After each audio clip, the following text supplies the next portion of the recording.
In the summer of 1799, a posse of men finally caught up with the most wanted criminals in America. One of the killers was shot in the spine. As he lay paralyzed and dying, he confessed to 20 murders. But even that wasn't enough for the men who caught him. While he was still conscious, they cut off his head. This is the story of Big and Little Harpe, America's first serial killers. And they didn't kill for money. They killed because they enjoyed it.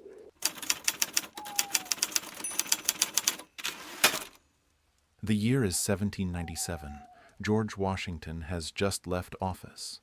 John Adams is the new president. America is barely 20 years old. West of the Appalachian Mountains lies a wilderness. Kentucky has only been a state for 5 years, Tennessee for just 1. The frontier is lawless.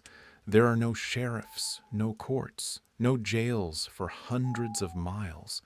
Settlers live in isolated cabins, days apart from their nearest neighbors. The only way west is the Wilderness Road, a narrow trail through the Cumberland Gap. Thousands of settlers travel it every year, carrying everything they own. They travel alone, they trust strangers, and some of them are never seen again. In this world, 2 men are about to begin a killing spree that will terrorize 4 states and create a new kind of American monster.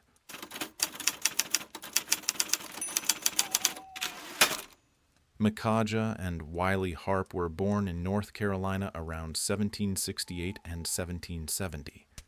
Some historians say they were brothers, others say cousins. What everyone agrees on, they were inseparable. Their family were loyalists, supporters of the British crown. When the American Revolution began, the Harpes were on the wrong side. After the war, loyalist families were hunted, beaten, sometimes killed by their patriot neighbors. According to some accounts, the Harpes watched their own family attacked. Whether or not this is true, one thing is certain. By the time the war ended, the Harpe boys had developed a hatred for humanity that would never fade. In the late 1780s, the Harpes fled south. They joined the Cherokee at a village called Micajah in what is now Tennessee. For nearly a decade, they lived among the tribe, raiding settlements, stealing horses, and kidnapping women. By 1794, the Harpes had 3 women traveling with them. Whether wives or captives, none of them ever escaped. In 1797, the Harpes surfaced near Knoxville, Tennessee. They built a cabin on Beaver's Creek. They tried to farm. Wiley even got legally married to Sarah Rice, a minister's daughter. For a moment, it seemed like they might go straight. They couldn't. The Harpes began stealing livestock, pigs, horses, cattle. When a neighbor named Johnson accused them of theft, they waited outside a tavern for him. Johnson's body was found in the Holston River. His chest had been cut open, his organs removed, and his body cavity filled with stones to make it sink. This became the Harpe signature. They would use it again and again. Driven out of Knoxville, the Harpes headed west on the Wilderness Road, the same trail used by thousands of innocent settlers. In late 1798, at least 3 travelers disappeared along the road. Each was found in a nearby stream, weighed down with stones. A tavern owner near Danville, Kentucky, recognized the Harpes and reported them to authorities. On Christmas Day, 1798, the Harpes were captured and jailed in Stanford, Kentucky, then transferred to Danville to await trial. For a brief moment, it seemed like justice would be served. It wasn't.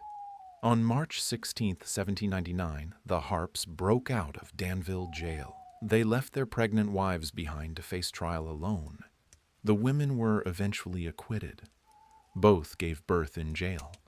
And then somehow they rejoined their husbands. What followed was 5 months of pure terror. The Harpes moved through Kentucky like a plague. They killed anyone they met, men, women, children. They killed for horses. They killed for food. Sometimes they killed for no reason at all. In August 1799, a woman named Mrs. Stegall let two strangers stay at her isolated cabin while her husband was away. The strangers were Big and Little Harpe. They killed Mrs. Stegall. They killed her infant child. They killed a traveler who was also staying there. When Moses Stegall returned home and found his family slaughtered, something broke inside him. What made the Harpes different from other killers wasn't just the number of their victims. It was how they killed. They didn't rob most of their victims. They didn't know them. They killed strangers simply because they could. Even other criminals were horrified by them. In the summer of 1799, the Harpes briefly joined a gang of river pirates at Cave in Rock, Illinois. These were hardened criminals, murderers themselves. But even they couldn't stomach the Harpes. According to legend, the Harpes entertained themselves by tying victims to blindfolded horses and sending them off cliffs into the Ohio River. The pirates threw them out. And then there was the baby. According to multiple accounts, Micajah Harpe murdered his own infant daughter because her crying annoyed him. It was the only killing he would ever express remorse for. On April 22, 1799, Kentucky Governor James Garrard issued a proclamation. $300 for each brother, about $5,700 in today's money.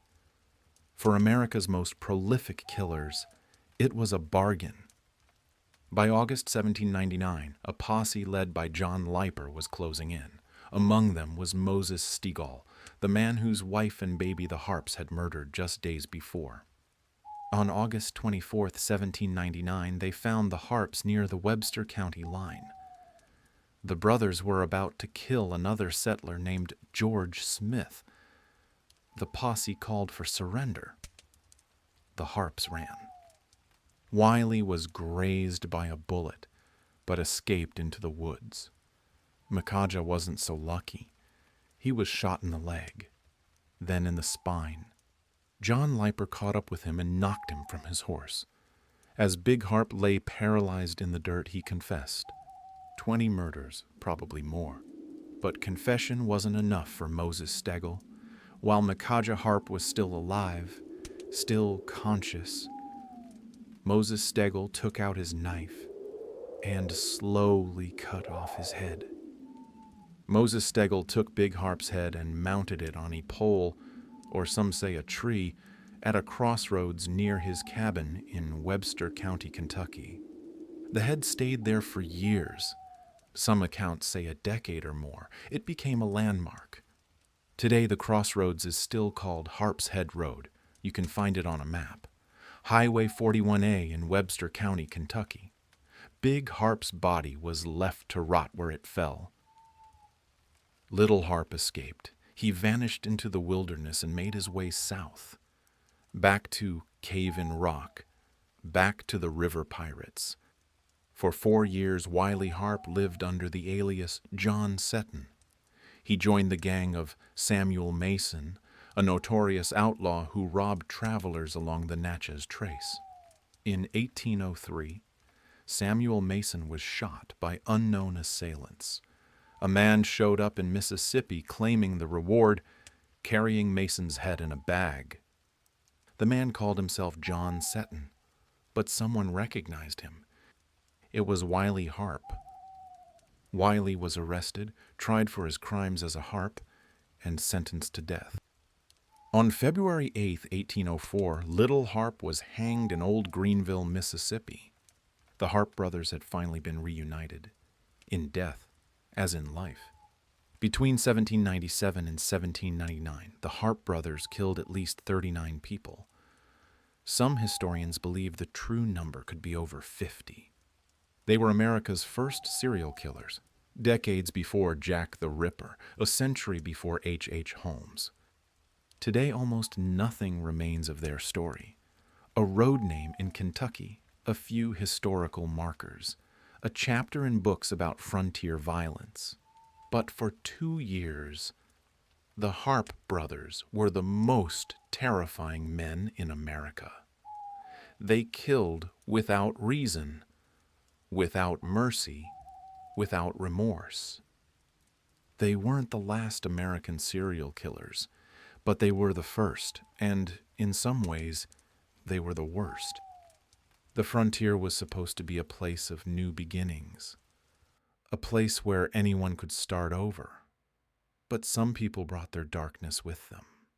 Next time on the Murder Gazette, a quiet widow in Connecticut, 3 husbands, 7 children, all of them dead, and no one suspected a thing until the arsenic was found.